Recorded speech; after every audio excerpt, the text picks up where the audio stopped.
যেসব পাপের কারণে মানুষ জাহান্নামে যাবে বলে আল্লাহ এবং আল্লাহ রাসূল উল্লেখ করেছেন, তার একটি বড় পাপ হচ্ছে গীবত, পরনিন্দা।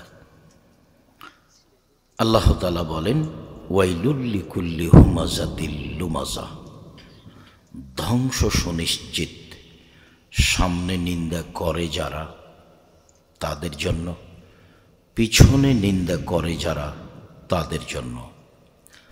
ওয়াইল নামক জাহান্নামে যাবে তারা যারা পরনিন্দা, গীবত, চগলখড়ি করে। সম্মানিত দিনী ভাই বোন, পরনিন্দা মহাপাপ, বড় পাপের অন্তর্ভুক্ত। তবে বড় জটিলতা যে বড় পাপ দুই ভাগে বিভক্ত, একগুলি আল্লাহর সাথে জড়িত, একগুলি মানুষের সাথে জড়িত। আল্লাহর সাথে জড়িত পাপ ক্ষমা নেওয়া সহজ, কিন্তু মানুষের সাথে জড়িত পাপ ক্ষমা নেওয়া সহজ নয়। পাপ যত বড়ই হোক, যদি আল্লাহর সাথে জড়িত হয়, মানুষ যদি রাতে উঠে কান্নাকাটি করে আল্লাহকে বলে আমার ভুল হয়েছে, তাহলে আল্লাহ তাকে ক্ষমা করবেন ইনশাল্লাহ, এ কথাই ঠিক। কিভাবে? যখন আল্লাহ তাআলা ইবলিসকে বললেন যে আদমকে মেনে নে, তো ইবলিস বলল আদম হচ্ছে মাটির তৈরি, আমি হচ্ছে আগুনের তৈরি, আমি আদমকে মেনে নিতে পারি না। তখন আল্লাহ বললেন যে ঠিক আছে, তোর অহংকার আছে, তুই সরে যা, বিতাড়িত। তো ইবলিস বলল যে আমার একটা কথা শোনেন। কি কথা? আমাকে কিয়ামত পর্যন্ত বেঁচে থাকার সুযোগ দেন। তো আল্লাহ বললেন ঠিক আছে, তোমার কথা আমি মেনে নিলাম, ইলা ওয়াক্তি মালুম, একটা সময় পর্যন্ত। ও বলেছে কিয়ামত পর্যন্ত, তবে আল্লাহ কিয়ামত পর্যন্ত ভাষা উল্লেখ করেননি। আল্লাহ ভাষা উল্লেখ করেছেন ইলা ওয়াক্তি মালুম, একটা নির্ধারিত সময় পর্যন্ত। যখন ইবলিস সুযোগ পেয়ে গেল, তখন ইবলিস বলছে যে রব্বি,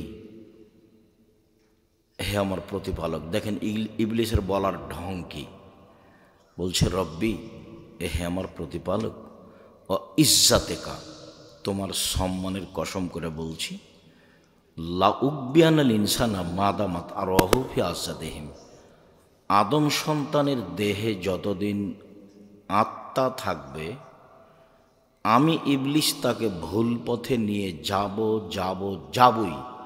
ও কেমনে জান্নাতে যায় আমি তা দেখে ছেড়ে দেব।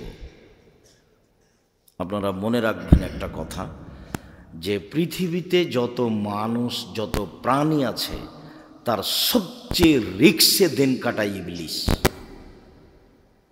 সে আল্লাহর সামনে এ ওয়াদা করেছে যে আদম সন্তানকে জাহান্নামে নিয়ে যাবেই। যদি কাউকে নিয়ে যেতে না পারে, তাহলে এটা তার ব্যর্থতা। সে ব্যর্থতা নিয়ে দুনিয়া থেকে যেতে রাজি নয়। যার কারণে আল্লাহ কোরআন মাজিদে বহু জায়গাতে বলেছেন যে শয়তান তোমাদের স্পষ্ট শত্রু, শয়তান তোমাদের খোলাখলি শত্রু। কতভাবে যে আল্লাহ বলেছেন। তো যাক, ইবলিস যখন বলল যে আদমের ছেলেমেয়ের দেহে শ্বাস থাকাকালীন আমি তাকে ভুল পথে নিয়ে যাবই যে কোনো মূল্যে, তখন আল্লাহ বলছে ও ইজ্জতি ও জালালি ও ইরতেফায়ে মাকানি, আমার সম্মানের কসম, আল্লাহ তাআলা বলছে আমার ইজ্জতের কসম, আমার মর্যাদার কসম, আমার উচ্চতার কসম, আদম সন্তান যতবার আমার কাছে ক্ষমা চাইবে ততবার ক্ষমা করে দেব। আল্লাহ এ কথা বলেননি যে যা তুই পারবি না, যা তুই পারবি না, এ কথা বলেননি। বলেছেন যে আদম সন্তান আমার কাছে ক্ষমা চাইলে আমি ক্ষমা করে দেব। এই সারমর্মে আনাস রাদিয়াল্লাহু তাআলা আনহু বলেন, রাসূল সাল্লাল্লাহু আলাইহি সাল্লাম বলেন, আল্লাহ তাআলা বলেন, মানে হাদিসে কুদসি আল্লাহ তাআলা বলেন, ইবনা আদম মা দাওয়াতনি ওয়া রাজাতনি, আদম সন্তান তুমি আমাকে যেভাবে ডাকো আমি সেভাবে থাকি। আদম সন্তান তুমি আমাকে যেভাবে ডাকো আমি সেভাবে থাকি। তুমি যেভাবে আশা পোষণ করো আমি পূর্ণ করে থাকি। তুমি আমার কাছে ক্ষমা চাইলে ক্ষমা করে দিই। আমি পরোয়া করি না তুমি কত বড় পাপী, আমি পরোয়া করি না তুমি কত বড় পাপী। তুমি যেভাবে ডাকো আমি সেভাবে থাকি। তুমি যেভাবে আশা পোষণ করো সেভাবে আমি পূর্ণ করে থাকি।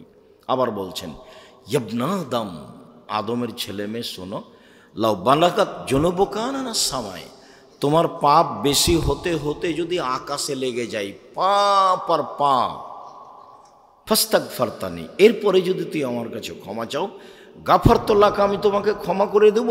আলা উবালি, আমি পরোয়া করি না তুমি কত বড় পাপী, আমি পরোয়া করি না তুমি কত বড় পাপী। তুমি যেভাবে ডাকো আমি সেভাবে থাকি। তুমি যেভাবে ডাকো আমি সেভাবে থাকি। তুমি যেভাবে আশা পোষণ করো আমি সেভাবে পূর্ণ করে থাকি।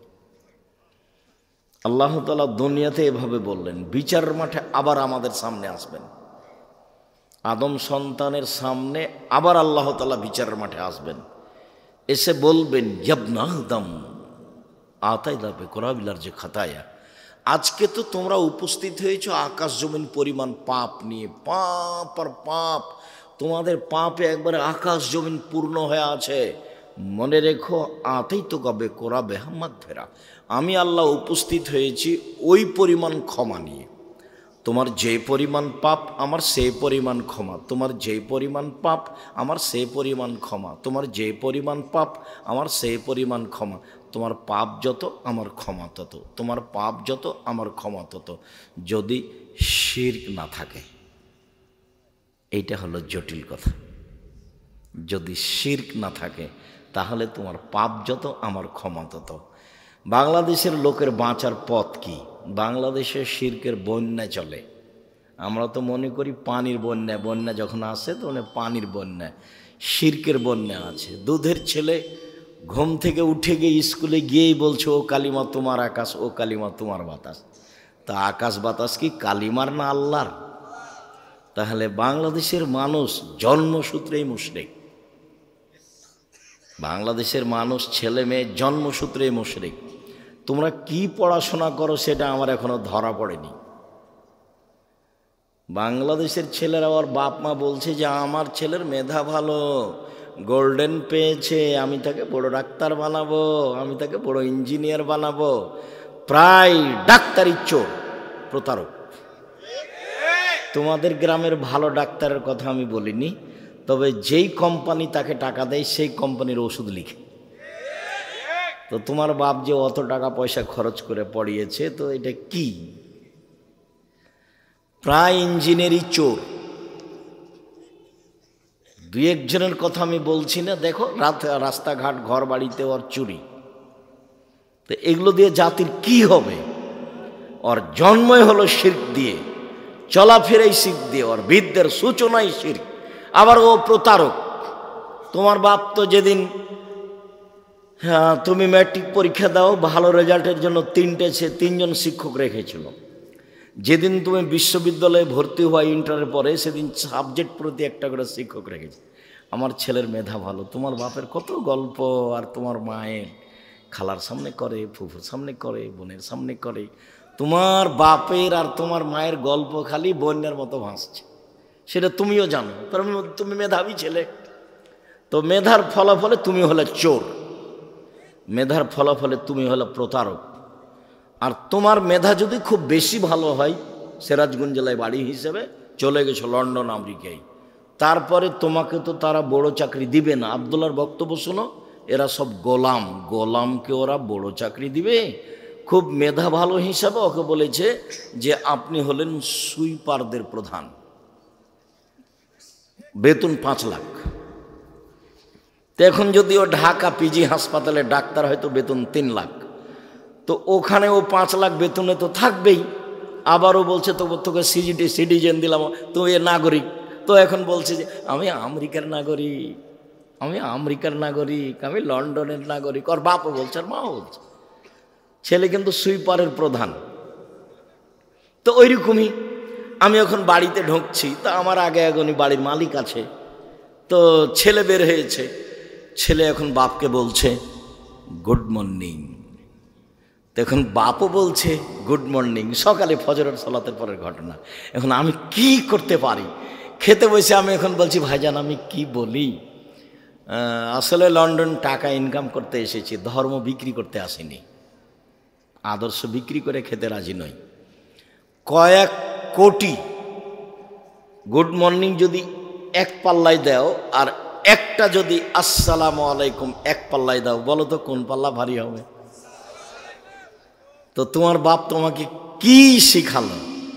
তোমার বাপ মায়ের অবস্থা দেখলে আমার মনে হয় চাঁপাইনবাবগঞ্জের ভাষা, আমও গেল ছালাও গেল, কাঁদতে কাঁদতে দুই চোখও গেল। আর যদি চাঁপাইনবাবগঞ্জের ভাষা বুঝতে না পারো তাহলে ছোটকালে একটা কবিতা পড়েছিল, ওইটা বললে ভালো বুঝতে পারবা। সেটা কি?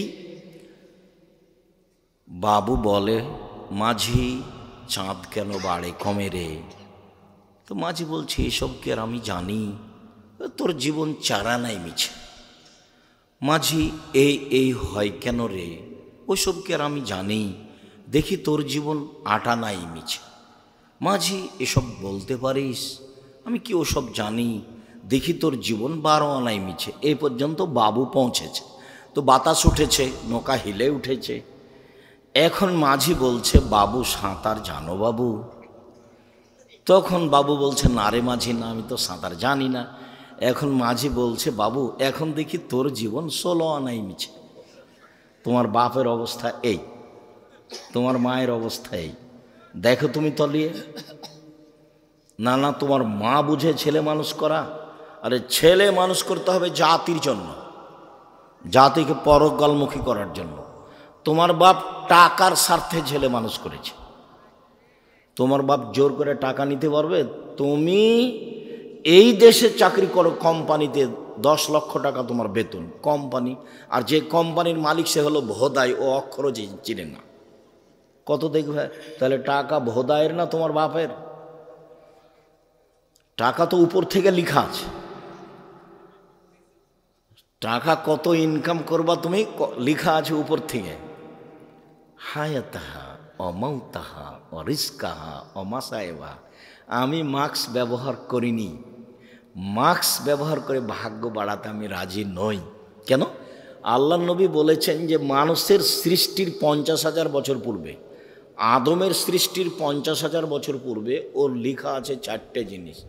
1 তার মরণ, 2 তার জীবন, 3 তার রুজি, 4 তার বিপদ আপদ, করোনা। করোনা লেখা আছে। যদি সেদিন তার করোনা লেখা হয়ে থাকে আর আজকে যদি পাথরের ভেতরে ঢুকে রেহাই পাবে না।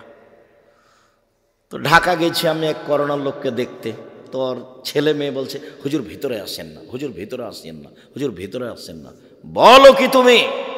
তোমার বাপের গায়ে হাত দিয়ে দোয়া পড়ে যাব আমি আব্দুর রাজ্জাক বিন ইউসুফ, করোনার 5 পয়সা দাম দিই না আমি। শোনো, এতে যদি আমারও করোনা হয় বলবো না তোমার বাপের গায়ে হাত দিয়েছিলাম সেই জন্য আমার করোনা হয়েছে।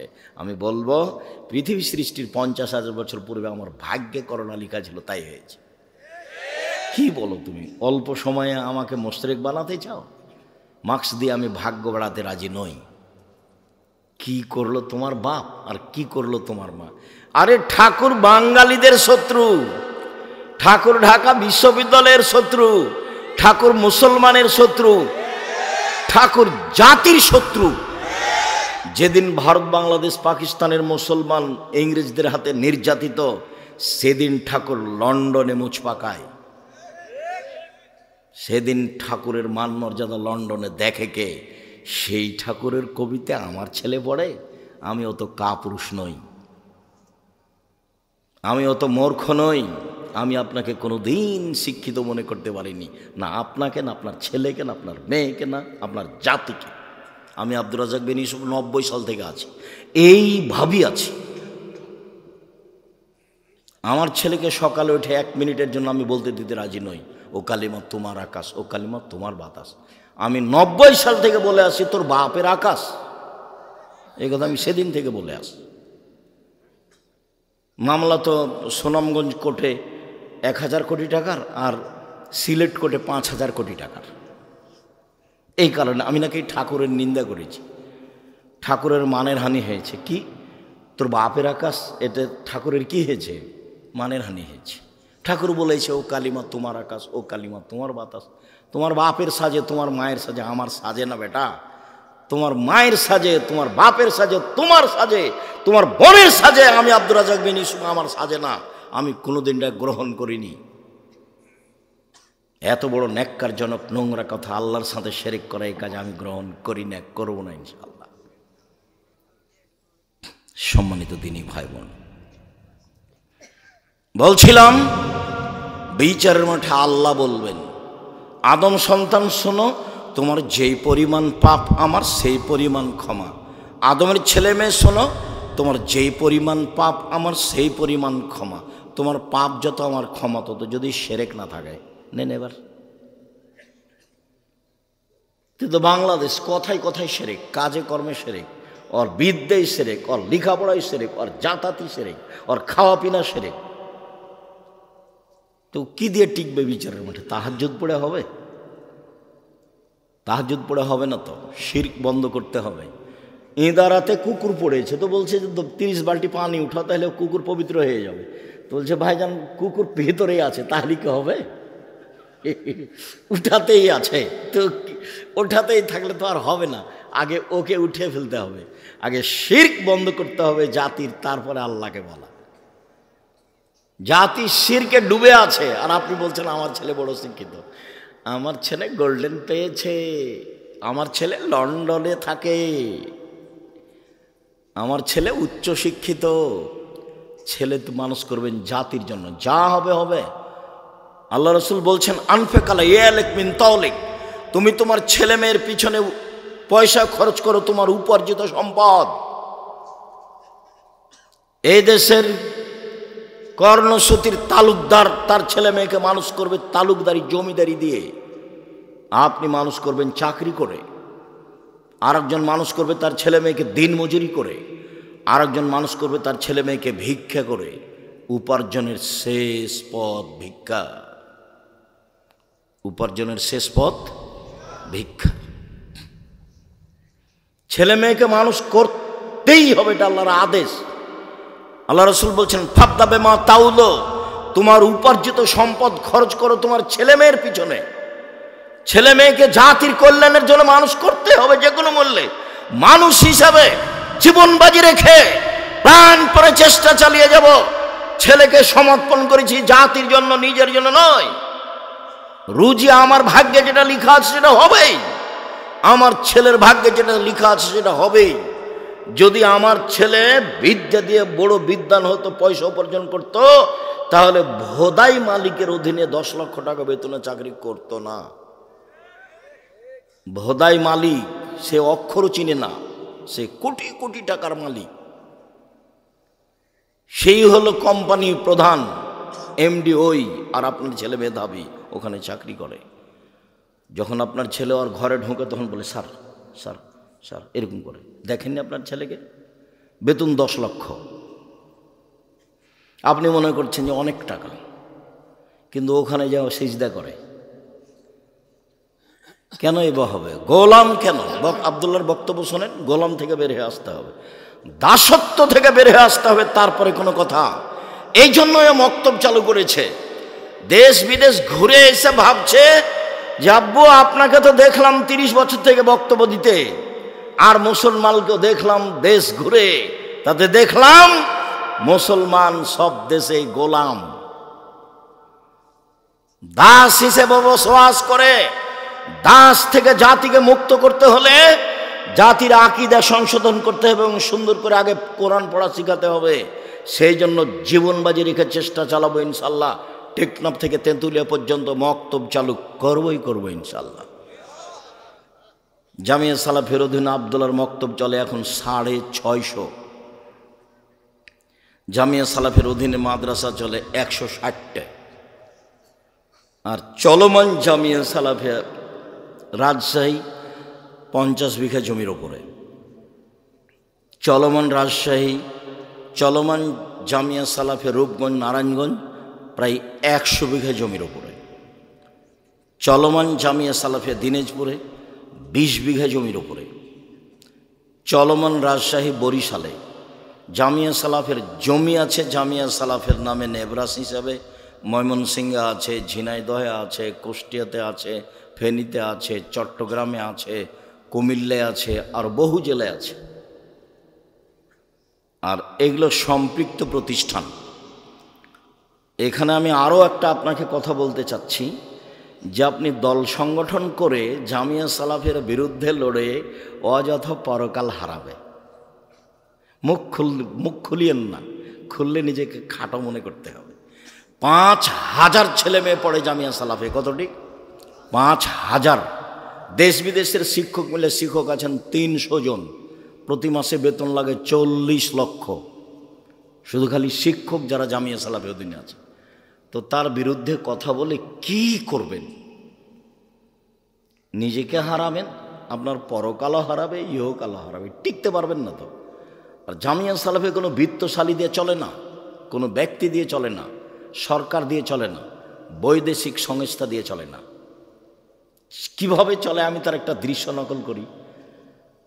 এই মনির কে হচ্ছে আপনার? মনির সানা। তাহলে মনিরের কি মা ছিলেন উনি, না আপনার ওয়াইফ ছিলেন উনি যে হজে আমার সাথে? আমার ওয়াইফ ছিল। এই যে এনার ওয়াইফের কথা আমি নকল করি, আমি সামনাসামনি বলতে চাচ্ছি না, তবু চলে আসলাম। উনি আমার আগে আগে উঠে সিঁড়িতে দাঁড়িয়ে আছে, আমি উঠছি, তো আমাকে সামনে পেয়ে বলছে আমি এই 500 রিয়াল আপনার জামিয়া সালাফে দিলাম। একটা 500 টাকার একটা রিয়াল দেখে আমাকে, আমি তাকে চিনি না, জানি না, বুঝি না। জামিয়া সালাফে এইভাবে চলে। 40 লাখ টাকা বেতন এখানে আছে। প্রত্যেক দিন বিকেলে 40-50 লাখের মতো খালি মিস্ত্রি লেবার বিল আছে। কিভাবে চলে আমি সেটাও জানি না। শিক্ষক জানে না জামিয়া সালাফে কিভাবে চলে। ছাত্র জানার তো কোনো প্রশ্নই আসে না। জামিয়া সালাফের রসিদ বহি বাহিরে ব্যবহার হয় না। কোনো শিক্ষক রসিদ বই ব্যবহার করতে পারবে না, তাহলে তার জরিমানা হবে। জামিয়া সালাফি কিভাবে চলে ছাত্র জানে না, শিক্ষক জানে না, কমিটি জানে না, আমি ভালোভাবে জানি না, তো আপনি কিভাবে জানবেন? জামিয়া সালাফের নিচে কোনো ভিত্তি নাই, এমনি চলমান ভ্রাম্যমান জামিয়া সালাফি। আর আমি তো কোনো বৃত্তশালী নই। আমার আব্বা সাধারণ ছোট কৃষক মানুষ, জমি জায়গা অল্প ছিল, সেটা আমার আব্বাকে মাটি দেওয়ার পরে ভাগ করেছি। কিন্তু আমি জমি জায়গা চিনি, আমার ছোট ভাই চিনে না, আমরা জমি জায়গায় যাই না। আমার মা অপছন্দ করতেন আমাদের জমি জায়গার খোঁজ নেওয়া, সেই জন্য আজও নি না, ওটা খোঁজ খবরই রাখি না আমরা। কিন্তু আমরা ওইটুকুকে সামনে রেখে বলি, কোনো মানুষ আমাকে এই যে 90 সাল থেকে বলতে পারবে না যে আব্দুর রাজ্জাক সাহেব একদিন আমার কাছে পথ খরচ চেয়েছিল, রুজি ওখান দিয়ে দিবে আল্লাহ ইনশাল্লাহ, আপনার কাছে 10 টাকা নিতে হবে তারপর আমার রুজি হবে। এটা আমি কোনোদিন ভাবিনি। কোনোদিন সভাপতি, সেক্রেটারি, মসজিদ হোক, বক্তব্য হোক, সম্মেলন হোক, কাউকে হিসাব করে একটা বাক্য বলতে হবে এরকম আমার জীবনে কোনোদিন ঘটেনি। এরকম আমার কোনোদিন 1 মিনিটের জন্য ঘটেনি যে আপনাকে হিসাব করে কথা বলতে হবে। আপনি কত বড় মানুষ। কত এমপি মন্ত্রী আমার প্রোগ্রামে আসলো, এসব বলছে যে 1 মিনিট সময় দিবেন। তা আমি ওইভাবে অপমান করিনি যে আমি কোরআন হাদিসের অনুবাদ করছি আর আপনি মধ্যে কথা বলতে চান, এ তো বহু বড় মুশকিল কথা। এইভাবে আমি বলিনি। তাকে আমি বলেছি কোরআন হাদিসের আলোচনা চলছে, মাননীয় মন্ত্রী সাহেব কিছুক্ষণ অপেক্ষা করবেন। আমার কথা বলা শেষ হয়েছে, তখন উনি কথা বলেছেন। কত এমপি মন্ত্রীকে আমি দেখলাম, বক্তব্য ছেড়ে দিয়ে তাকে কথা বলতে দিব, এরকম আমার জীবনে একদিন 1 মিনিটের জন্য ঘটেনি। একবারে একই মাপে আছি 90 সাল থেকে এখন পর্যন্ত, আলহামদুলিল্লাহ। 19-20 আমি বুঝি না। সম্মানিত দিনী ভাই বোন, শিরক মহাপাপ। শিরক যত বড়ই পাপ হোক না কেন, সারা জীবনটাই শিরক করেছেন। এখন আল্লাহকে বলেন, আল্লাহ আমার ভুল হয়েছে, তুমি আমাকে মাফ করো, ইনশাল্লাহ ক্ষমা হয়ে যাবে। উনি ক্ষমার জন্য প্রতীক্ষমান রয়েছেন। কিন্তু এই যে নির্বাচনে আরেকজনকে বলেছেন ও খারাপ, এখন আল্লাহর কাছে বলেন তো যে আল্লাহ মাফ করেন আমাকে, বলেন আজীবন পর্যন্ত। কোনো একদিন যদি চেয়ারম্যানের গালি দেওয়া পাপ ক্ষমা হয়ে যায়, তাহলে ইসলাম ধর্ম হবে মিথ্যা আর আল্লাহ হবেন অত্যাচারী জালেম। আল্লাহ বলেছেন ইন্নী হারাম তু জুলমা আলাইয়া, আমি আল্লাহ অত্যাচারকে আমার উপরে হারাম করেছি, আমি অত্যাচার করব না। তুমি যার বদনাম করেছো ক্ষমা সেখানে নাও, আমার কাছে কেন?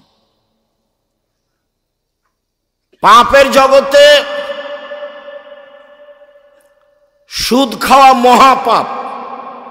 আপনাকে অবাক হতে হবে, সুদের পাপের যে ভাষা আল্লাহ নবী উল্লেখ করেছেন, পৃথিবীর কোনো পাপের ভাষা এভাবে উল্লেখ করেননি।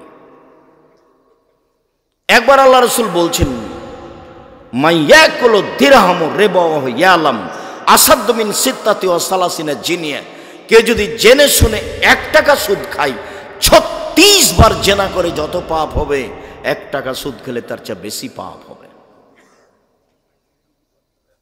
রাসূল সাল্লাল্লাহু আলাইহি ওয়াসাল্লাম বলছেন আর রিবা সাবুনা জুজান আয়েশা রাদিয়াল্লাহু আনহা মাহু, সুদের পাপের 70টি ভাগ রয়েছে, ছোট থেকে বড়, বড় থেকে ছোট। তার সবচেয়ে ছোট ভাগ হলো মার সাথে জেনা করলে যেমন পাপ হয়, শিরক মহাপাপ, কিন্তু ভাষা এরকম নয়। পিতা মাতার অবাধ্য চলা পৃথিবীতে 2য় মহাপাপ, কিন্তু ভাষা এমন নয়। মিথ্যা সাক্ষী পৃথিবীতে 3য় মহাপাপ। সিরাজগঞ্জ জেলে বহু মানুষ আছে 20 বছর 30 বছর থেকে, ও নিজেও জানে না আমি কেন জেলে। জজ জানে না ঘটনা কি, উকিল জানে না ঘটনা কি, সাক্ষীও জানে না ঘটনা কি। সাক্ষীকে 50,000 টাকা দিয়েছে আর বলে দিয়েছে তুই এভাবে বলবি জজের সামনে, কি আমি 2 চোখে মারতে দেখেছি। যার কথা বলছে যে আমি 2 চোখে মারতে দেখেছি, সে কিন্তু সে সিরাজগঞ্জে ছিল না সেদিন, অথচ বলছে যে আমি 2 চোখে মারতে দেখেছি। তাহলে সাক্ষীও জানে না ঘটনা কি, উকিল তো জানেই না, জজ তো জানেই না। এখন যে ব্যক্তি জেলে আছে সেও বলছে ব্যাপারটা কি রে, আমি কেন জেলে? আল্লাহ রসুল বলছেন লায়াদরিল কাতাল ফিমা কাতাল আলাল মাকতুল ফিমা কতলা, হত্যাকারী বুঝবে না কেন আমি মারছি, নিহত ব্যক্তি বুঝবে না কেন আমি মরলাম। যে মারছে তাকে 1 লাখ টাকা দিয়েছে, বলেছে অমুককে মেরাই, তো এখন ওকে গিয়ে মারছে, তো কেন মারছে ও তো জানে না। আর যাকে মারা হচ্ছে সে বলছে আমি তাকে চিনি না, আমাকে মারছে কেন, ঘটনা কি, মারলই তো। আল্লাহ রসুল বলছেন হত্যাকারী জানে না কেন আমি মারছি, নিহত ব্যক্তি জানে না কেন আমি মরলাম। 20 বছর থেকে জেলে আছো, নিজেই জানে না আমি কেন জেলে। ও কি জানবে? জজও জানে না। ও কি জানবে? উকিলও জানে না। ও কি জানবে? সাক্ষীও জানে না। যার কারণে সাক্ষী পৃথিবীতে 3য় মহাপাপ। মিথ্যা সাক্ষী পৃথিবীতে 3য় মহাপাপ। মিথ্যা সাক্ষী পৃথিবীতে 3য় মহাপাপ। 2য় মহাপাপ বাপ মায়ের অবাধ্য চলা। পাপ যত বড়ই হোক, ভাষা যেভাবে আল্লাহ নবী উল্লেখ করেছেন ভাষা এমন নয়। সাক্ষী যত বড়ই পাপ হোক না কেন, সুদের ভাষার সাথে তার মিল নেই।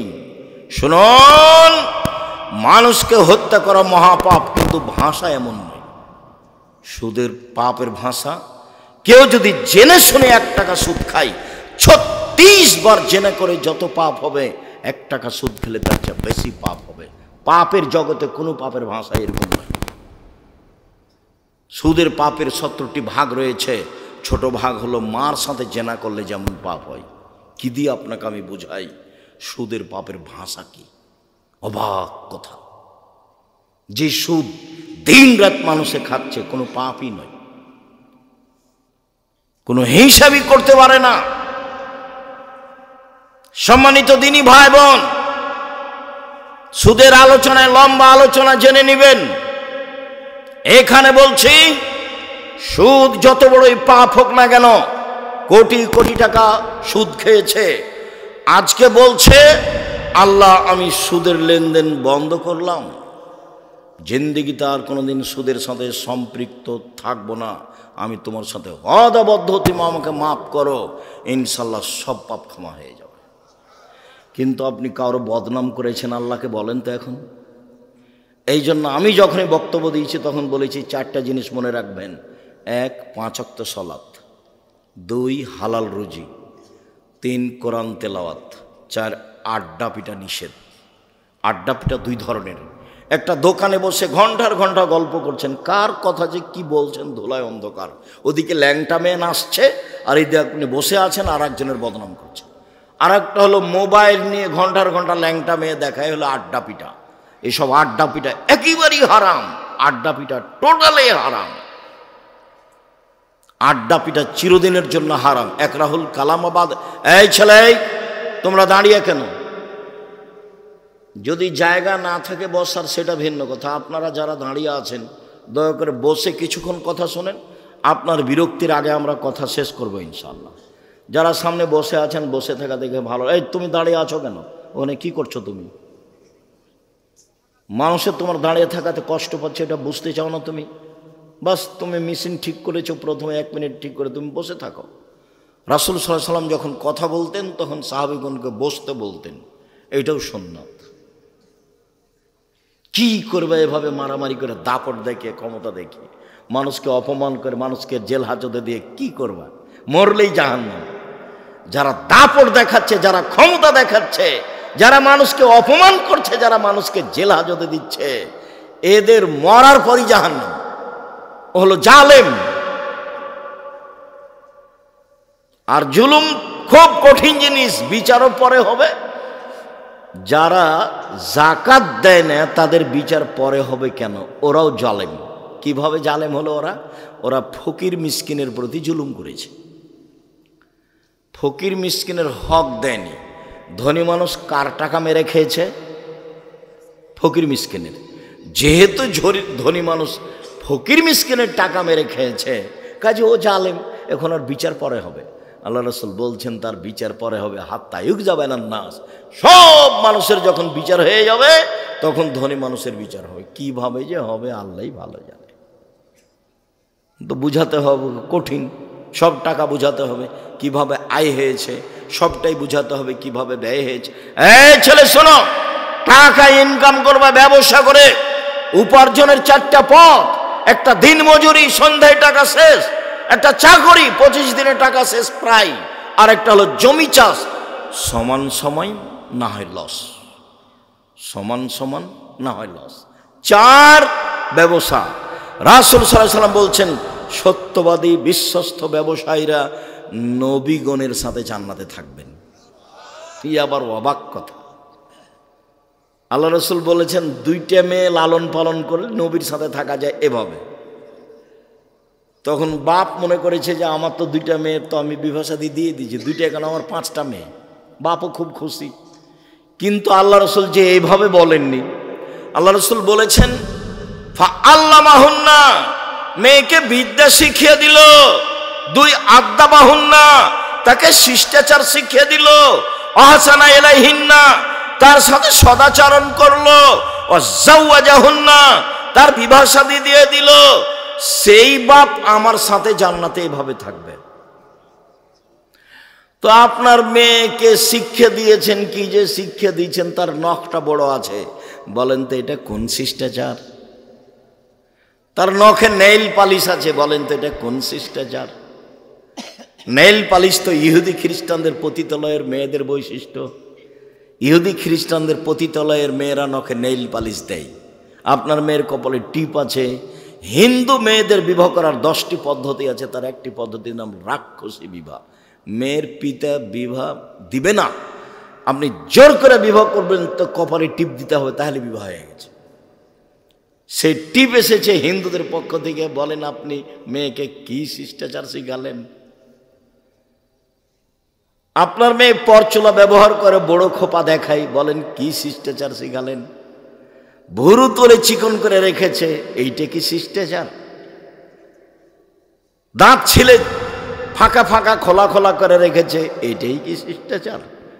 উঁচু স্যান্ডেল পরে নিজেকে লম্বা দেখাই, এটাই কি শিষ্টাচার? ব্রেসের পরে নিজেকে যুবতী দেখাই, এটাই কি শিষ্টাচার? সামনের চুল ছোট করে রেখেছে, এটাই কি শিষ্টাচার?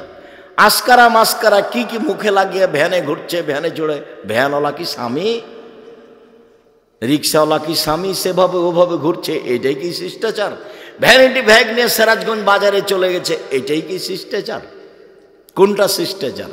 আল্লাহ রাসূল বলছেন যে ওই পিতা আমার সাথে জান্নাতে থাকবে যে পিতা মেয়েকে বিদ্যা শিখিয়ে দিল, 1, 2 শিষ্টাচার শিখিয়ে দিল, 3 ভালো আচরণ করলো, 4 বিবাহ শাদী দিয়ে দিল, সেই পিতা আমার সাথে জান্নাতে এভাবে থাকে। জান্নাতে রাসূলের সাথে থাকা কঠিন। একজন সাহাবী রাসূলের সাথে রাতে ছিলেন, তো অজুর পানি আর মেশক নিয়ে রাসূলের কাছে উপস্থিত।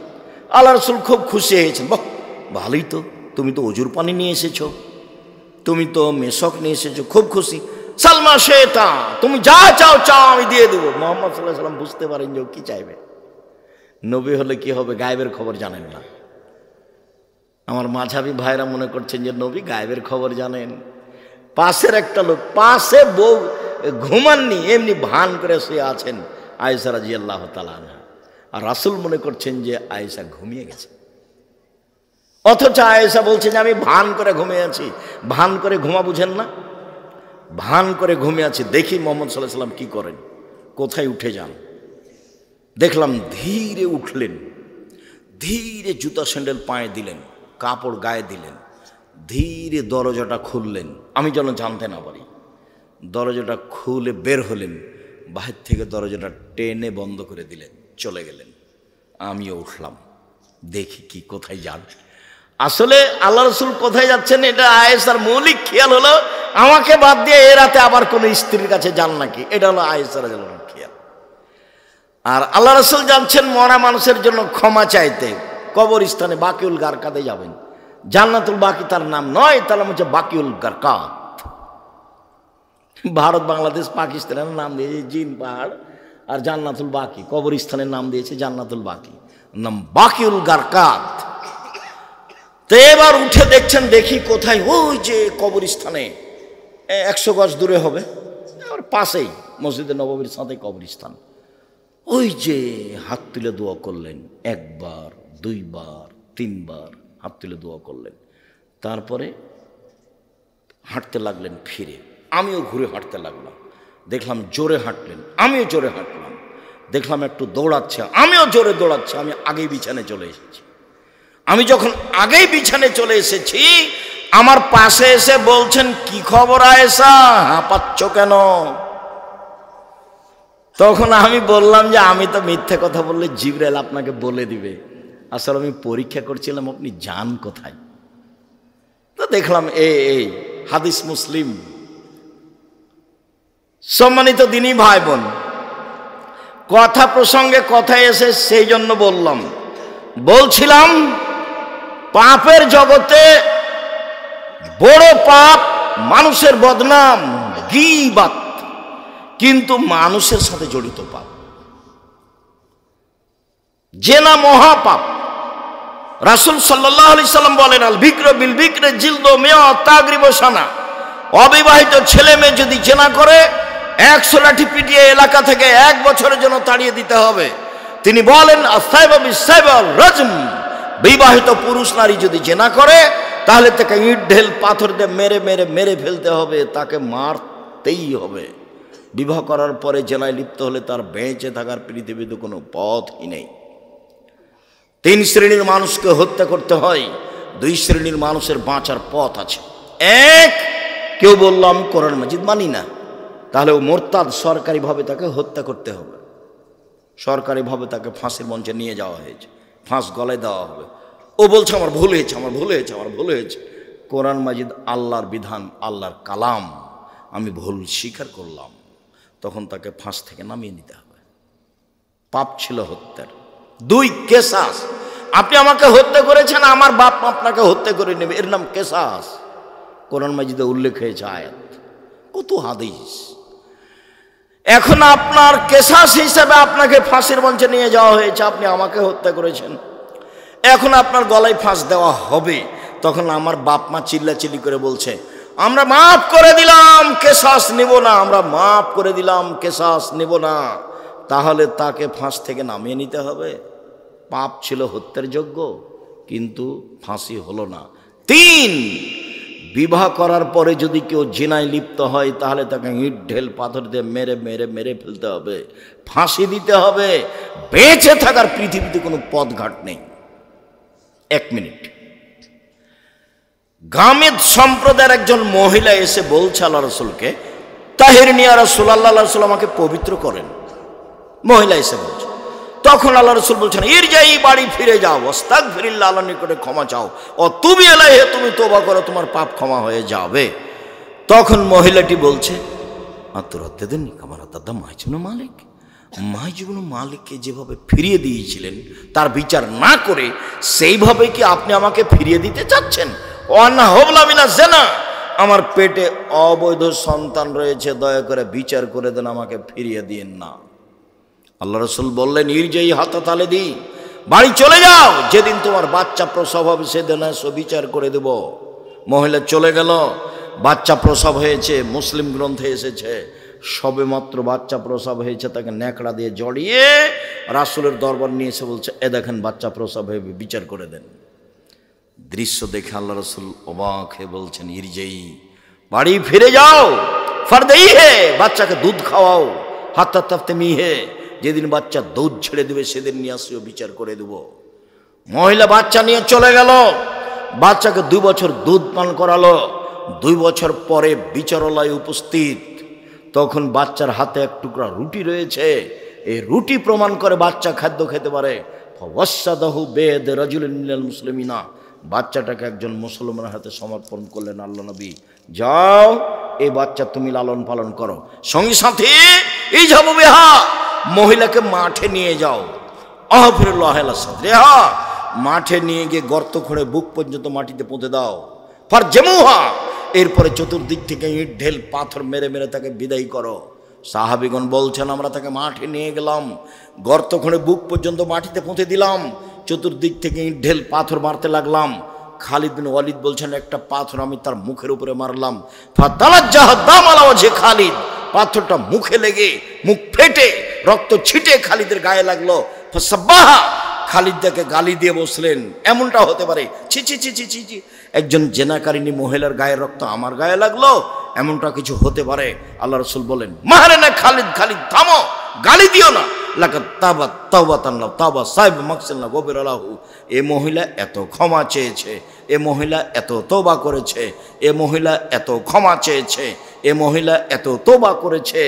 যদি বড় থেকে বড় পাপী এভাবে তওবা করে তবে তার পাপ ক্ষমা হবে। খালিদ, একে গালি দিও না। আবার তিনি বলেছেন, খালিদ, মদিনার লোককে যদি তার তওবা ভাগ করে দেওয়া হয় সবার পাপ ক্ষমা হয়ে যাবে। তারপরে তিনি তার জানাজা করলেন, কাফন দাফন করলেন, তার মানে তিনি ঘোষণা দিলেন তার পাপ ক্ষমা হয়ে গেছে। 1, 2, জানাজা করলেন মানে তার পাপ ক্ষমা হয়ে গেছে। 3, কাফন দাফন তিনি নিজে করলেন মানে তার পাপ ক্ষমা হয়ে গেছে। এরপরেও পৃথিবীর এত বড় মানুষ, পৃথিবীর ইতিহাসে এত বড় দামি মানুষ জন্ম নেয়নি, কেউ নেবেও না কেউ। বিচারের মাঠে তিনি যা বলবেন তাই হবে। তার নাম মুহাম্মদ সাল্লাল্লাহু আলাইহি সাল্লাম। এত বড় মানুষ বুঝতে পারলেন তার পাপ ক্ষমা হয়ে গেছে, কিন্তু তাকে মাফ করতে পারলেন না। যাও, তোমার বিচার হবে না, তোমার তওবা কবুল হয়ে গেছে, তোমার শাস্তি হবে না, এই কথা তিনি বলতে পারলেন না। মানে তিনি শরীয়তের কাছে নিজেই জিম্মি। মানে বিবাহ করার পরে কেউ যদি জেনায় লিপ্ত হয় তাহলে তার বেঁচে থাকার পৃথিবীতে কোনো পথ নেই। এরপরেও যদি বিচার না হয়, আল্লাহর কাছে যদি কান্নাকাটি করে ক্ষমা চায়, তাহলে এই পাপ ক্ষমা হবে ইনশাআল্লাহ।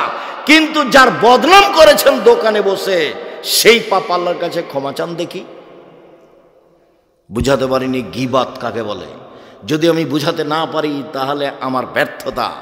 কথা সত্য, কিন্তু আপনাকে বুঝাতে পারলাম না। আমি বলেছি জিন্দেগিতে কখনো আর ওই দোকানের সামনে বসবেন না, আড্ডা পিটা চিরদিনের জন্য হারাম। 2 জন যেখানে আছে সেখানে যাবেন না। জমি চাষ করে খান, উপার্জনের পথ 4টে, দিন মজুরি করে খান, বাস সন্ধ্যায় সময় শেষ, মরে গেলাম, দুনিয়া শেষ।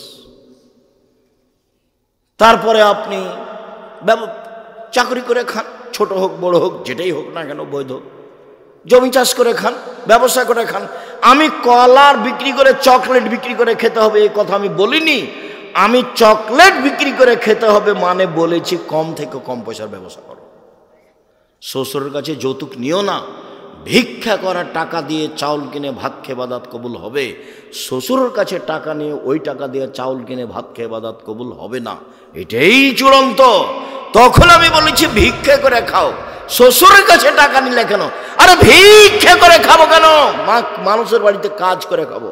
আব্দুর রাজ্জাক সাহেব ভিক্ষা করার কথা বলেন কেন? আমি তোমাকে ভিক্ষা করার কথা বলিনি, আমি তোমার বাপকে নিন্দা করেছি। তোমার বাপ কেন মানুষের টাকা নিল? তোমার বাপকে আমি এই জিনিসটা বলতে চেয়েছি, তোমাকে বলতে চেয়েছি। তোমার বাপের মুখ কালো হয়ে আছে, দেখো তুমি এখন পাশে, তুমি টাকা নিয়েছো, তোমার বাপ তো জানে, তোমার মা তো জানে। শ্বশুরের কাছে টাকা নিলে কেন? বছর শেষে একটা লুঙ্গি কিনে দিতে বলেছি শ্বশুরকে। আব্বা আমি গরিব মানুষ, দিনমজুরি করে খাই, দেন একটা লুঙ্গি নেন, আমি আপনার জন্য উপহার কিনেছি। 15-20 বছর যাবৎ মানুষ করে মেয়েটা তোমার হাতে দিয়েছে, তুমি শুকরিয়া আদায় করো না কেন? তুমি তাকে গালি দাও কেন? তুমি তার নিন্দা করো কেন? তুমি শ্বশুর বাড়িতে যাবো না বলে রাগ করো কেন? একটু বিভাষাতে লাগলে তুমি বাঁকা হয়ে বসে থাকো, আমি যাব না, আমি যাব না। তখন তোমার শ্বশুর পা ধরে, তোমার শাশুড়ি পা ধরে, তোমার শ্যালকেরা পা ধরে। তুমি কি পেয়েছো? কি হয়েছো তুমি এমন? শ্বশুরের সাথে কথা বলো না, রাগ করে থাকো কেন? থাকবা, ভদ্র হতে শিখো, কাজ করে খেতে শিখো। ভদ্র হতে শিখো, কাজ করে খেতে শিখো। মানুষের বাড়িতে কাজ করে খালো, নিজের একটা গর্ব বহাল থাকবে। সম্মানিত দিনী ভাই বোন, বলছিলাম জেনা মহাপাপ। এরপরে যদি আল্লাহর দরবারে ক্ষমা চাই, ক্ষমা হয়ে যাবে ইনশাআল্লাহ। মানুষের বদনাম করে আল্লাহর দরবারে ক্ষমা চাইলে ক্ষমা হবে না। জুবাইর ইবনে মুতঈম রাদিয়াল্লাহু তাআলা আনহু বলেন, রাসূল সাল্লাল্লাহু আলাইহি ওয়াসাল্লাম বলেছেন, লা ইয়াদখুলুল জান্নাতা কাত্তাবতিরাবিন লাউমাম, যারা চুগলখড়ি করে, যারা বদনাম করে, যারা গীবাত করে, তারা জান্নাতে যাবে না, তারা জান্নাতে প্রবেশ করবে না। যেসব পাপের কারণে সরাসরি জাহান্নাম ঘোষণা হয়েছে, তার একটি বড় পাপ হলো গীবাত। এই ছেলে বসো, পরিবেশ নষ্ট করে না যেন কেউ। একটু ধৈর্যের পরিচয় দেন। আপনার বিরক্তির আগে আমরা কথা শেষ করব ইনশাল্লাহ। আপনি দয়া করে কোনো কাজ দেখাবেন না। দোকানপাটে বসে আছেন কেন? আজকেই বাজার করতে হবে? এটা তো হলো নিম্ন শ্রেণীর মানুষের কাজ, এটা হলো ইতর শ্রেণীর মানুষের কাজ। আপনি না বলবেন আব্দুর রাজ্জাক সাহেব আমাদেরকে নিম্ন শ্রেণীর, ইতর শ্রেণীর বললেন। আরে আমি তো এই ভাষা বললাম, আল্লাহ এর চেয়ে বেশি করে বলেছে। আল্লাহ বলছেন, বুঝে না ওরা অন্তর আছে, বুঝে না, দেখেও দেখে না ওরা চক্ষু আছে, দেখে না, শোনেও শোনে না ওরা কান আছে, শোনে না। উলায়েকা কালানাম, তারা পশু প্রাণীর মতো, তারা গরু ছাগলের মতো, তারা কুকুর শ্রীগের মতো, বালুমাজাল বরং তার চেয়ে খারাপ। আমি এখানে কোরআন হাদিসের কথা বলছি, আপনি দোকানে বসে আড্ডা পিটেন। মানে কি বুঝাতে চান আপনি আমাকে? আজকে জিলাপি কিনতে হবে, আজকে মিষ্টি কিনতে হবে, আজকে ওখানে চা খেতে হবে, এই কোন হিসাব? এটাই মানবতা? একই ভালো বলা হয়? রাসূল সাল্লাল্লাহু আলাইহি ওয়াসাল্লাম বলছেন, সমাজের দায়িত্ব পালন করবে অধমের সন্তান অধম, লোকা ইবনে লোকা, অধমের সন্তান অধম। এটা হলো বাংলা ভাষা, আর এটা এলাকা হিসেবে ভাষা নিতে পারেন। তখন আমি বলেছি রংপুর, দিনাজপুর, লালমনিরহাট, নীলফামারী, কুড়িগ্রাম, পঞ্চগড়, ঠাকুরগাঁ, গাইবান্ধা, বগুড়া, জয়পুরহাট, এসব এলাকার ভাষায় সমাজের যেদিন লোক দায়িত্ব পালন করবে, বেন্যার বাচ্চা বেন্যা। আর চাঁপাইনবাবগঞ্জ, রাজশাহীর ভাষায় ছোট লোকের বাচ্চা ছোট লোক। আমি এই কথা বলিনি, ভাষাটা আল্লাহ রাসূল বলেছেন, লোকা ইবনে লোকা, অধমের সন্তান অধম, নিম্ন শ্রেণীর সন্তান নিম্ন শ্রেণীর লোক। আর ঢাকার ভাষা, আমি ভাষাটা বলতে পারলাম না, অমুকের পোলা অমুক, এই ভাষা আমি আপনার সামনে বলতে পারলাম না। আল্লাহ রাসূল বলছেন, সমাজের যেদিন দায়িত্ব পালন করবে এইরকম মানুষ, লোকা ইবনে লোকা, বাংলা ভাষা অধমের সন্তান অধম, নিম্ন শ্রেণীর লোকের ছেলে, নিম্ন শ্রেণীর লোক যেদিন সমাজে দায়িত্ব পালন করবে। আমি কি করতে পারি? মুহাম্মদ সাল্লাল্লাহু আলাইহি ওয়াসাল্লাম এইভাবেই বলছেন।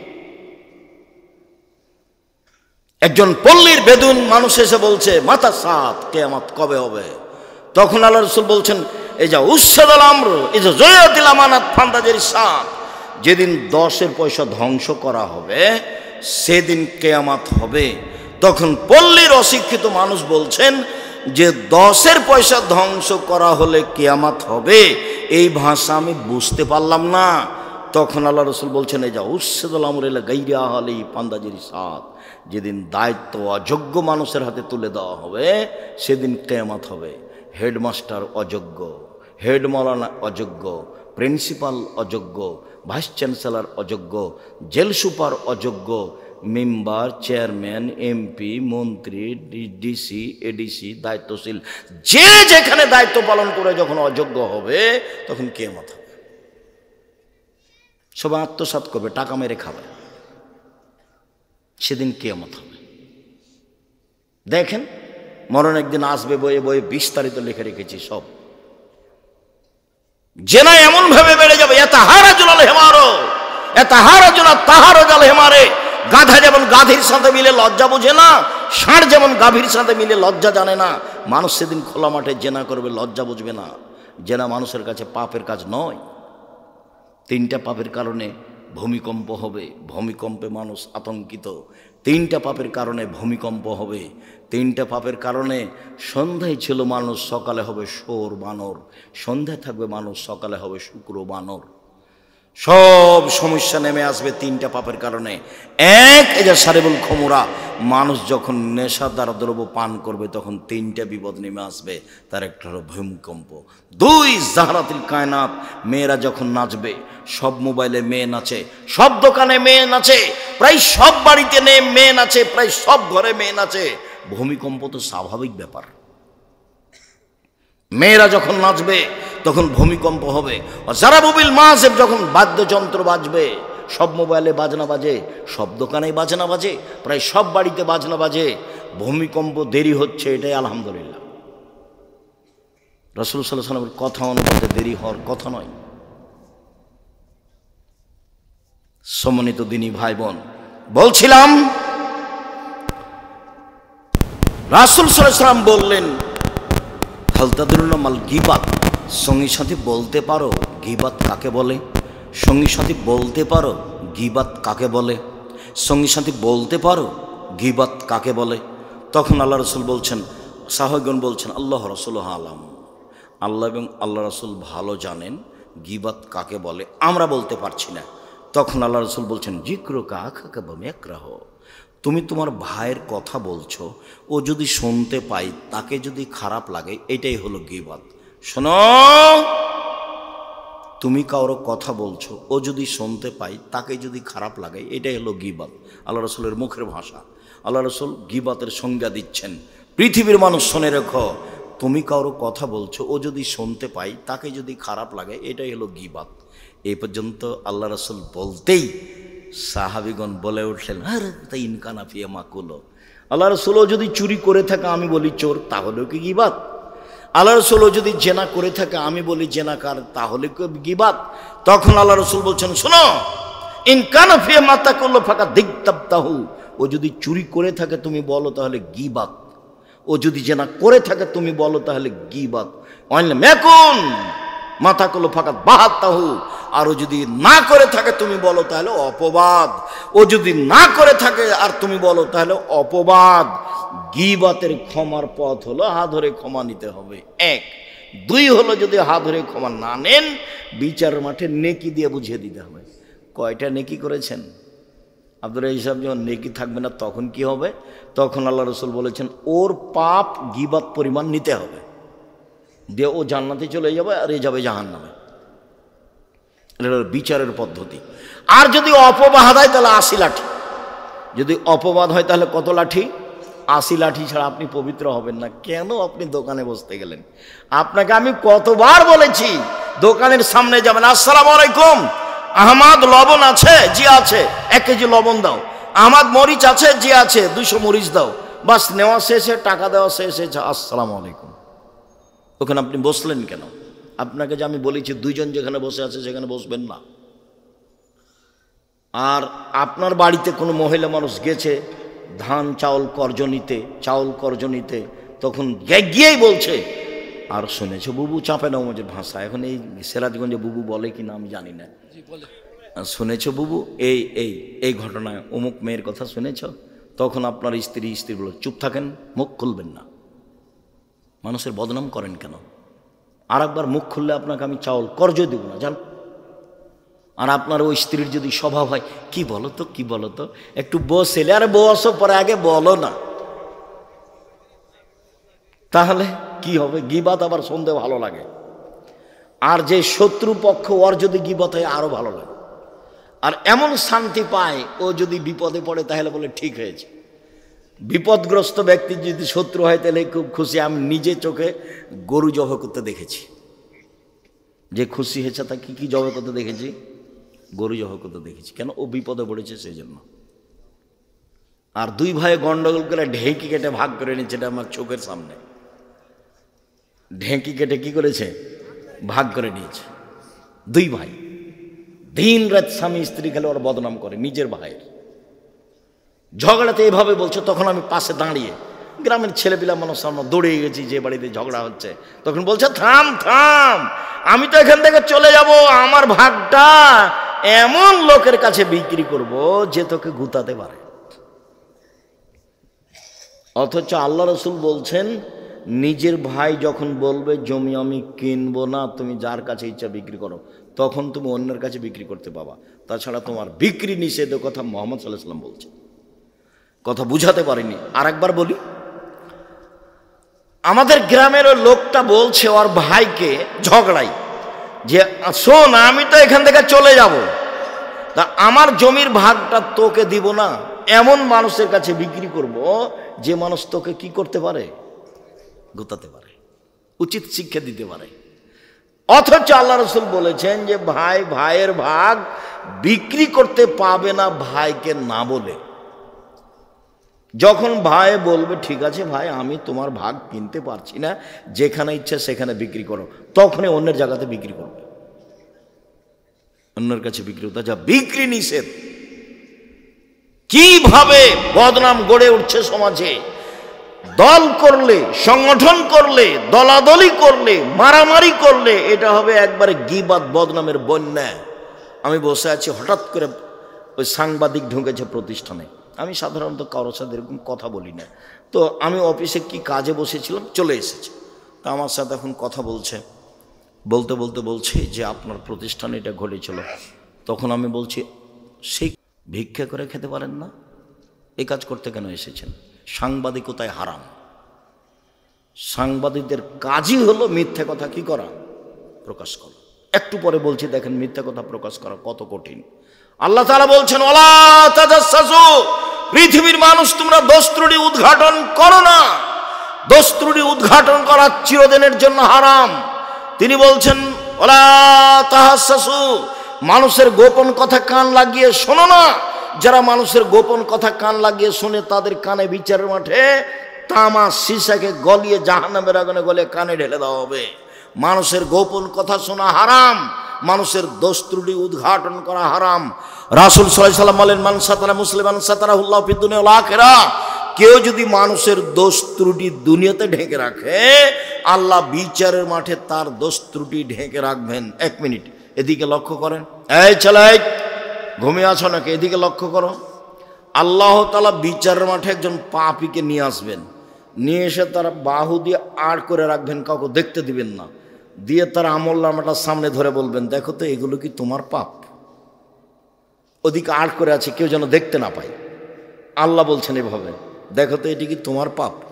তখনও বলবে জি, এগুলি আমার পাপ। তখন আল্লাহ বলবেন, তুমি কি মনে করো আমার ফেরেশতারা অন্যায় লিখেছে? তখনও বলবে জি না, জি না, আমি এটা বলি না যে ফেরেশতারা অন্যায় লিখেছে। তখন আল্লাহ বলবেন, তুমি আমাকে কিছু বলতে চাও? তখন লোকটা বলবে জি না, আমি কিছু বলতে চাই না। তখন আল্লাহ বলবেন, শোনো, তোমার একটা ভালো অভ্যাস ছিল, তুমি মানুষের দোষ ত্রুটি ঢেকে রাখতে। তুমি মানুষের দোষ ত্রুটি ঢেকে রাখতে পারো, আমি আল্লাহ হয়ে তোমার দোষ ত্রুটি ঢেকে রাখতে পারি না। যাও, তোমার বিচার হবে না, তোমাকে মাফ করে দিলাম। বলেন সাংবাদিকের কি হবে? ওর আর কোনো রুজির পথ নেই। আমি ভিক্ষা করে খেতে বলছি, এটা তো একটা গতি। আমার দিনমজুরি করে খাবে, আরো দুনিয়াতে অনেক পথ আছে। চকলেট বিক্রি করেই খেতে হবে তা তো নয়, কলা বিক্রি করে খাবে, জুতা স্যান্ডেল বিক্রি করে খাবে, কাপড় চোপড় বিক্রি করে খাবে, অনেক পথ আছে উপার্জনের। এই অটো চালানোর চেয়ে, অটো দিয়ে রাস্তা ঘেরার চেয়ে ব্যবসা করা ভালো। জুতা স্যান্ডেল রাস্তায় বিক্রি করো, অত রিক্সের উপরে বোঝা নিতে গেলে কেন? ছোট থেকে ছোট ব্যবসা করো। সত্যবাদী বিশ্বস্ত ব্যবসায়ীরা কোটিপতি, জান্নাত কিনবে কোটি টাকার ব্যবসা করে। আমি জান্নাত কিনবো জুতা স্যান্ডেল বিক্রি করে ফুটপাতে। আমি বিশ্বস্ত, 10 টাকা দিয়ে জুতা কিনেছি, 12 টাকা বিক্রি করব, 40 টাকা বিক্রি করব না। ঢাকা বাইতুল মোকাররমে চতুর্দিকে জুমার দিন জিনিস বিক্রি হয়, কাপড় চোপড়। একজন বলছে পাঞ্জাবি, তখন আর এক বলছে 3000। একজন বলছে পাঞ্জাবি, তখন আর একজন বলছে 3000। তার মানে সন্ধ্যা পর্যন্ত পাঞ্জাবি বিক্রি হলো 3000 টাকা করে। এখন দুইজন বাড়ি যাচ্ছে আর বলছে যে পাঞ্জাবিগুলোর দাম 300 করে রে, 3000 করে বিক্রি করেছি। তো এইভাবে ফাঁকি দিয়েছে। আপনি 3 মাস পরে গিয়ে দেখেন আর দোকানও নাই, লোকটাও নাই,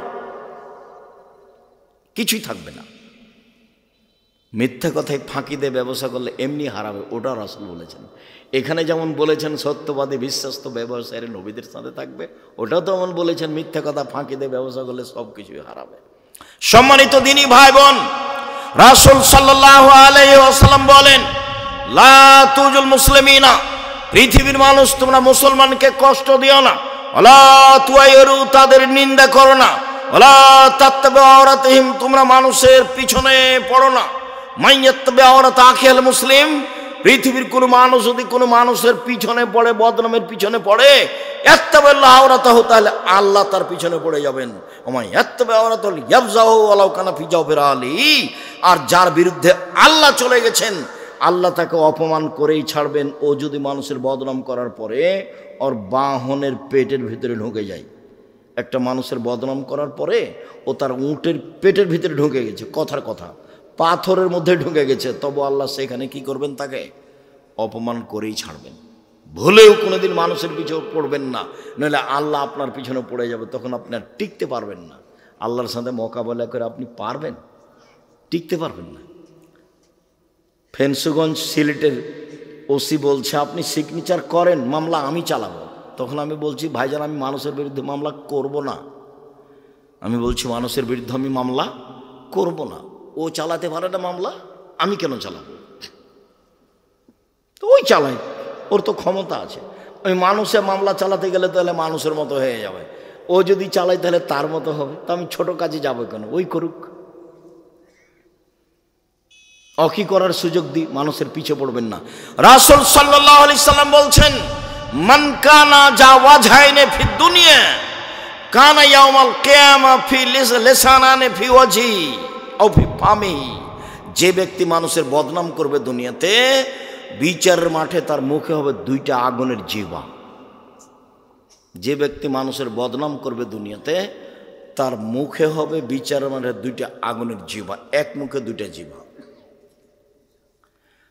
আনাস রাদিয়াল্লাহু তাআলা আনহু বলেন, একদা রাসূল সাল্লাল্লাহু আলাইহি সাল্লাম বললেন, জিবরাইল আমাকে উপরে নিয়ে যাচ্ছেন। আল্লাহ নবী বলছেন, জিবরাইল আমাকে উপরে নিয়ে যাচ্ছেন। হঠাৎ দেখি অনেক মানুষ, তাদের লম্বা লম্বা তামার নখ, একমে শুনো জুহম, নখ দিয়ে একবারে মুখের উপরে খামচা মেরে গোস্ত তুলে ফেলছে, আবার নখ দিয়ে বুকের উপরে খামচা মেরে এইসব গোস্ত তুলে ফেলছে। আল্লাহ রাসূল বলছেন, জিবরাইল মান হাউলাই, এরা কি? একই কথা, এরা কারা? তারা কেন তাদের নিজের নখ দিয়ে মুখের গোস্ত তুলে ফেলছে? কেন নিজের বুকের গোস্ত তুলে ফেলছে কেন জিবরাইল? ঘটনা কি? জিবরাইল বলছেন, হাউলাই আল্লাযিনা ইয়াকুনা ফি আরাজিন নাস, এরা হচ্ছে ওরা যারা মানুষের বদনাম করত। জীবনও কোনোদিন মুখ খুলবেন না, মুখ বন্ধ। বাঁচার পর তিনটে, বাঁচার পর 3টে। 1, মুখ বন্ধ রাখেন, জান্নাত হবে। 2, জরুরি প্রয়োজন ছাড়া বাড়ির বাইরে যাবেন না, জান্নাত হবে। 3, পাপের জন্য কাঁদতে শিখুন, জান্নাত হবে ইনশাআল্লাহ। রাসূল সাল্লাল্লাহু আলাইহি সাল্লাম বলেছেন, গাভীর বাঁট ওলান থেকে চাপ দিয়ে দুধ বের করে ভিতরে ঢোকানো যায় না, যেমন আল্লাহর ভয়ে কাঁদে যে সে জাহান্নামে যাবে না, তেমন। কতদিন বলেছি, একাই নির্জনে আল্লাহর ভয়ে কাঁদতেছে কোন পাপকে সামনে রেখে। যার চোখের পানি আল্লাহর ভয়ে ঝরে, ওর গাভীর বাঁটে আবার দুধটা ঢোকানো যেমন অসম্ভব, দহন করার পরে তার জাহান্নামে যাওয়া তেমনি অসম্ভব। এ কথা আমি বলিনি, এ কথা মুহাম্মদ সাল্লাল্লাহু আলাইহি ওয়াসাল্লাম বলেছেন। তখন তিনি বললেন, পৃথিবীর মানুষ, জাহান্নাম থেকে বাঁচার তিনটা পথ: এক, মুখ বন্ধ রেখো, ভালো কথা ছাড়া মুখে ব্যবহার করো না। দুই, জরুরি প্রয়োজন ছাড়া বাড়ির বাইরে যায় না। আপনি তো ভাত খাওয়ার পরে হাতটাই ভালো করে মোছেন না, খালি চলে যাচ্ছেন দোকানের দিকে, ওখানে গল্প করবেন। সেই জন্য আপনার চরিত্র কেউ না বুঝলে আপনি তো বুঝেন। দোকানে বসে থাকতে আপনাকে ভালো লাগে, আর আপনি মুরব্বী মানুষ, কষ্ট নিয়েন না। আপনি আমার দিনী ভাই, আপনাকে আমি ভালোবাসি। আপনি বাড়িতে টিভি রেখেছেন, রাত 3টার সময় উঠেছেন তাহাজ্জুদ পড়বো বলে, দিয়ে অজু করে কষ্ট করে এখন জায়নামাজে দাঁড়াবেন। তখন মনটা চলে একটু দেখি টিভিটাতে কি আছে, এই সময় একটু দেখি। যেমন টিপ দিয়েছেন তেমনি ভারতে ল্যাংটা মেয়ে চলে এসেছে বিশাল আকৃতিতে। তাহাজ্জুদ কোথায় হারিয়ে গেছে? মন দিয়ে চলে শয়তান, সবসময় শয়তান মনের উপরে চলে। মানুষের ভেতরে দুইটা জিনিস, একটা হলো আত্মা, পাপের আদেশ করে, আর এটা হলো আকল, বিবেক। ও বলে না, করা হবে না, ও করা হবে না। সব সময় ঝগড়া করছে দুইজন,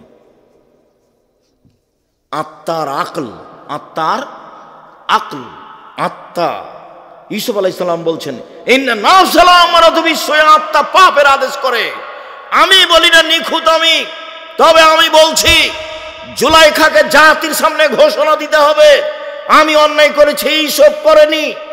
যখন জেলে বলা গেল, ডাকতে যাওয়া হলো, ইউসুফ আপনাকে দেশের সরকার ডেকেছে, আপনি জেল থেকে বের হন। তখন ইউসুফ আলাইহিস সালাম বলছে, জি না, আমি জেল থেকে বের হব কেন? আগে জুলাইখাকে জাতির সামনে ঘোষণা দিতে হবে আমি অন্যায় করেছি, ইউসুফ করেনি। যতক্ষণ পর্যন্ত খোলা মাঠে জুলাইখা ঘোষণা না দিবে, ততক্ষণ পর্যন্ত আমি ইউসুফ জেল থেকে বের হব না। যদিও ইন্না নাফসা আমারাতু বিসসুই, মানুষের আত্মা পাপের আদেশ করে, মানুষের আত্মা পাপের আদেশ করে। আমি জুলাইখার সাথে অন্যায় করবো কি করবো না সেটা পরের কথা, তবে আগে জুলাইখাকে জাতির সামনে ঘোষণা দিতে হবে। ও বলেছে জুলাইখার স্বামীর সামনে, শোনেন, আমি আপনার অবর্তমানে আপনার আমানতের খেয়ানত করিনি, আমি বের হইনি কেন? আমি কেন বললাম লিআলামা আন্নাহু লাম ইয়াকুন ফিল গায়বে, অদৃশ্যে জুলাইখার স্বামীর অবর্তমানে ইউসুফ অন্যায় করেছে, আমানতের খেয়ানত করেছে, এটা যেন বুঝে নিতে পারে যে আমি অন্যায় করিনি, আমি অন্যায় করিনি, আমি খেয়ানত করিনি আমানতের, আমি জুলাইখার সাথে অন্যায় করিনি। জাতির সামনে ঘোষণা না দেওয়া পর্যন্ত আমি জেল থেকে বের হব না। আমাদের নবী মুহাম্মদ সাল্লাল্লাহু আলাইহি ওয়াসাল্লাম বলছেন, ইউসুফের ধৈর্য আমার চেয়ে অনেক বেশি, ইউসুফের ধৈর্য আমার চেয়ে অনেক বেশি। আমি যদি 12 বছর জেলে থাকতাম, আর যদি সরকারের পক্ষ থেকে আমাকে ডেকে পাঠানো হতো, তাহলে আমি বলতাম চলো চলো চলো চলো। এই কথা মুহাম্মদ সাল্লাল্লাহু আলাইহি ওয়াসাল্লাম বলছেন। তাই বলছেন যে ইউসুফের ধৈর্য আমার চেয়ে অনেক বেশি। ইউসুফ বলছেন, জি না, আমি জেল থেকে বের হবো কেন, ওকে ঘোষণা দিতে বলো। তখন জুলাইখা নিজে ঘোষণা দিল জাতির সামনে, আমি অন্যায় করেছি, ইউসুফ করেনি। তখন তিনি জেল থেকে বের হলেন। মেয়ে মানুষ বিপজ্জনক। আল্লাহ রাসূল বলছেন, মা তারাক্তু বাদি ফিতনাতান আযারা রিজালা মিনাস, আমার জীবনে ছাড়িনি কোনো বস্তু যেটা পুরুষের জন্য বেশি বিপজ্জনক হতে পারে নারীদের চেয়ে। আমার জীবনে ছাড়িনি কোনো বস্তু যেটা পুরুষের জন্য বিপজ্জনক হতে পারে নারীদের চেয়ে। নারী হচ্ছে পুরুষের জন্য সবচেয়ে বিপজ্জনক বস্তু। রাসূল সাল্লাল্লাহু আলাইহি ওয়াসাল্লাম বলেছেন, ইন্নাল মারাতা তুকবালু ফি সূরাতি শায়তান ওয়া তুদবারু ফি সূরাতি শায়তান। মহিলারা শয়তানের বেশ ধরে আসে, মহিলারা শয়তানের বেশ ধরে যায়, মহিলারা শয়তানের বেশ ধরে আসে, মহিলারা শয়তানের বেশ ধরে যায়। শোনন দিনী বোন, আপনাকে আমি নিন্দা করতে আসিনি। আরে আপনাকে আমি শয়তান বলবো কেন? আপনাকে তো আমি খাদিজার মতো মনে করি, আপনাকে আমি আয়েশার মতো মনে করি। দেখবেন 1 মিনিট খাদিজা দেখবেন, আয়েশা 1 মিনিট দেখবেন, দেখায় আপনাকে 1 মিনিট এদিকে দেখেন। এই মেয়ে কথা বলছো কেন? চুপ থাকো। 1 মিনিট দেখায় আপনাকে খাদিজা কাকে বলে, আয়েশা কাকে বলে। এ দেখেন, আয়েশা রাদিয়াল্লাহু তাআলা আনহা বলেন, আমার ঘরে হলো আমার স্বামীর কবর, তখন আমি কবরের পাশে যাই, মাথায় কাপড় দিই না, অত খেয়াল করি না আমি, কেন এটা আমার স্বামীর কবর।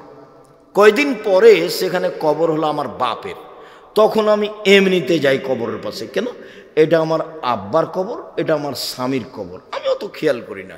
কয়দিন পরে সেখানে কবর হলো উমারের, আমি আয়েশা উমারের কবরকে লজ্জা করে, একজন বেগানা পুরুষের কবর আছে এখানে, সেদিন থেকে আমি মাথায় কাপড় না দিয়ে কবরের পাশে যাই না। আয়েশা রাদিয়াল্লাহু তাআলা আনহা কবরকে লজ্জা করেন, একজন বেগানা পুরুষের কবরকে লজ্জা করেন আয়েশা রাদিয়াল্লাহু তাআলা আনহা। আর আপনি এখন নগ্ন পোশাকে আছেন, ভ্যানিটি ব্যাগ ঘাড়ে আছে, ফ্যাশন বোরকা আছে, বলেন আমি কি বলতে পারি আপনাকে? নখ বড় আছে, নখে নেইল পালিশ আছে, কি বলতে পারি? এখন আমি নিরুপায় বলেছি যে তোমার বাপ নেই। তোমার বাপ যদি থাকতো তো এমন হলো কেন তুমি বলো?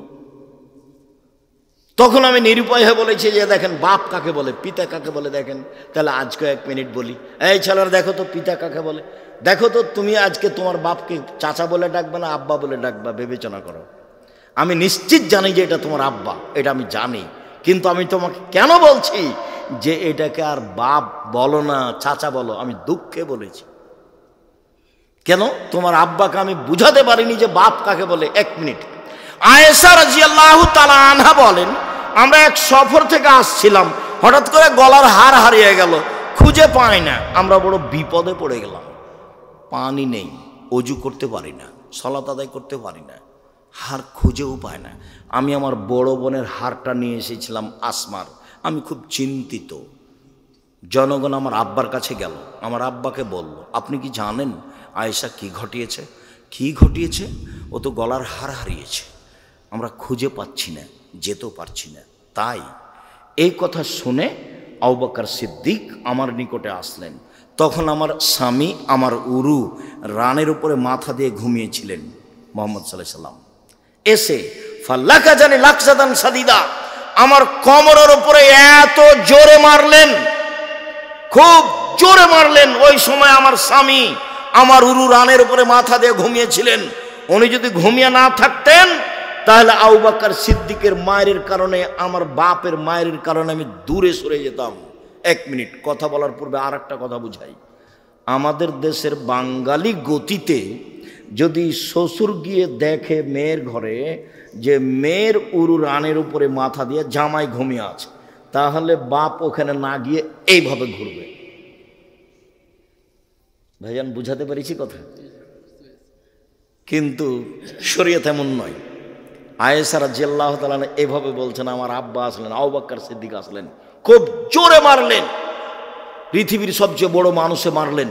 নবী রাসূল ব্যতীত পৃথিবীর ইতিহাসে আদম থেকে নিয়ে কিয়ামত পর্যন্ত আবু বকর সিদ্দিকের মতো দামি মানুষকে জন্ম নিবেও না।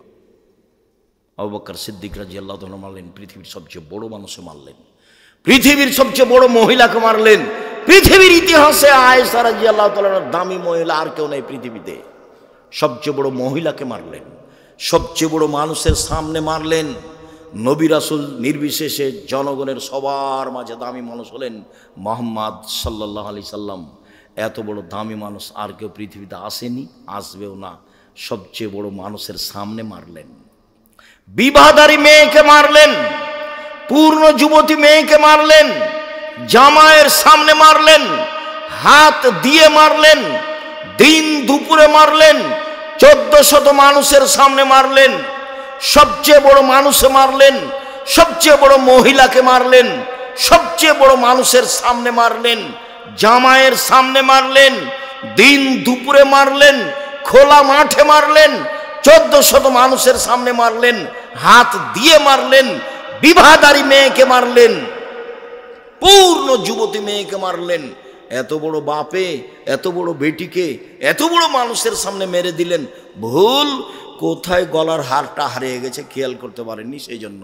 আর আপনার মেয়ে দিন রাত নখে নেইল পালিশ দিয়ে নখ বড় বড় করে ঘুরে আপনি ধমক দিতে পারেন না, আপনি আবার বাপ। ছিথু, আপনার মতো বাপ বেঁচে থাকা আমি আব্দুর রাজ্জাক বিন ইউসুফ চাইনি। আপনি মরে গেলে জামিয়া সালাফে আপনার ছেলে মেয়েকে লালন পালন করবে ইনশাআল্লাহ।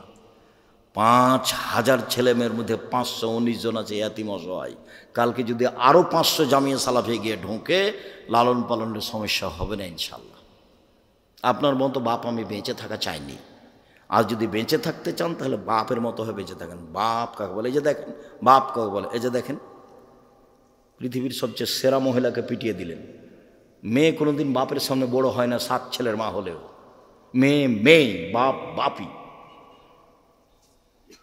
আপনি যেভাবে বুঝেছেন শরীয়তে ভাবে নয়। আপনি ছেলে মেয়েকে যেভাবে লালন পালন করতে শিখছেন শরীয়তে ভাবে নয়।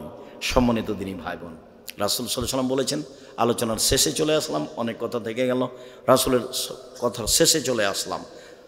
তিনি বলেছেন, পৃথিবীর মানুষ যদি 2টা জিনিসের জিম্মেদারি নিতে পারে, আমি তার জান্নাতে নিয়ে যাওয়ার জন্য জিম্মেদারি নিলাম। এক, কেউ যদি মুখে কারো বদনাম না করে, আমি তাকে জান্নাতে নিয়ে যাব। কিভাবে নিয়ে যাব সেটা আমার ব্যাপার, বুখারী মুসলিম। 2, কেউ যদি জেনায় লিপ্ত না হয়, আমি মুহাম্মদ সাল্লাল্লাহু আলাইহি ওয়াসাল্লাম তাকে জান্নাতে নিয়ে যাব।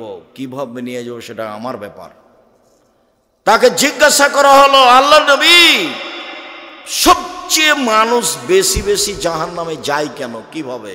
তখন তিনি বললেন, আল ফারজ ওয়াল ফাম, মুখের কারণে মানুষ বেশি বেশি জাহান্নামে যাবে, আর লজ্জা স্থানের কারণে মানুষ বেশি বেশি জাহান্নামে যাবে।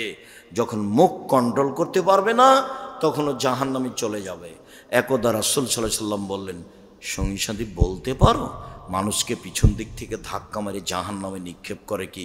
সঙ্গী সাথী বলতে পারো মানুষকে পিছন দিক থেকে ধাক্কা মেরে জাহান্নামে নিক্ষেপ করে কি?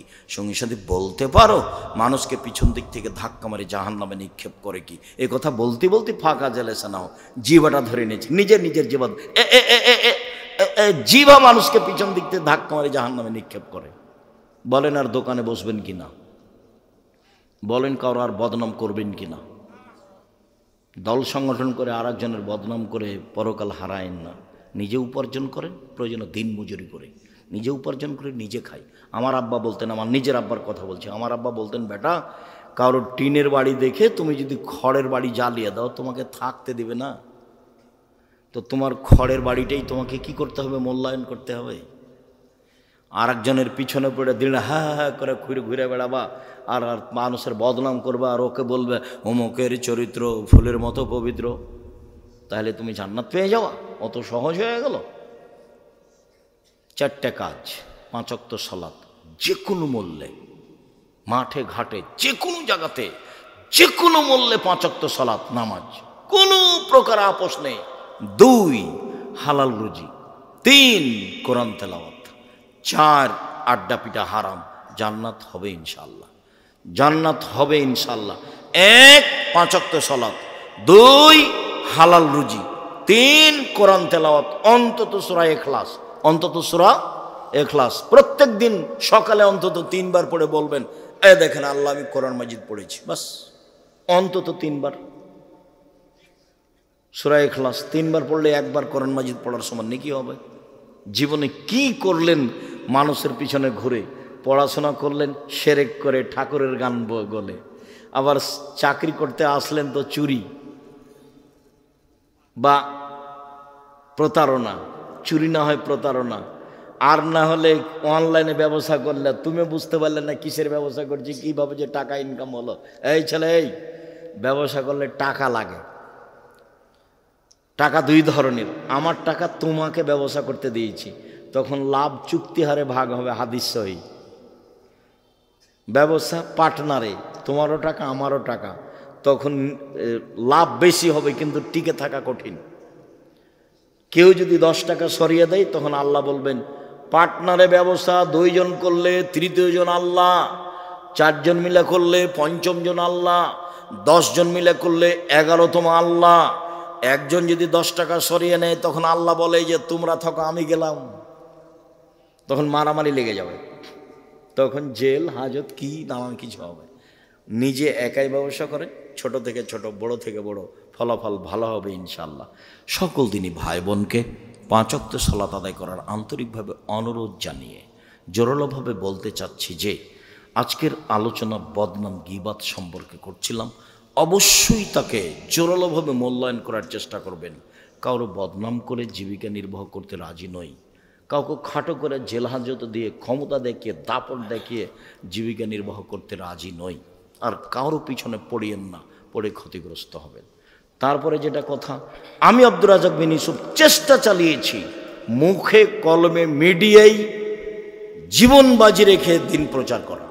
এই যে মুখে বলছি, এই যে সামনে মিডিয়া আছে আর পাশে বই পুস্তক আছে। আবদুল্লাহর বই আছে কিনা দেখেন, আমার বই সব বক্তব্যগুলো উপদেশ বইয়ে পাবেন, নামাজ শিক্ষা বইয়ে পাবেন। আর 1000 ফতোয়া একসাথে দিয়ে একটা বই বের করা হয়েছে, যা আমি সব চয়ন করেছি, যেগুলো আরও বড় বড় মুফতিদেরকে নিয়ে। বইগুলো নিয়ে যাবেন অবশ্যই। সকল দিনই ভাই বোনের শুকরিয়া আদায় করি।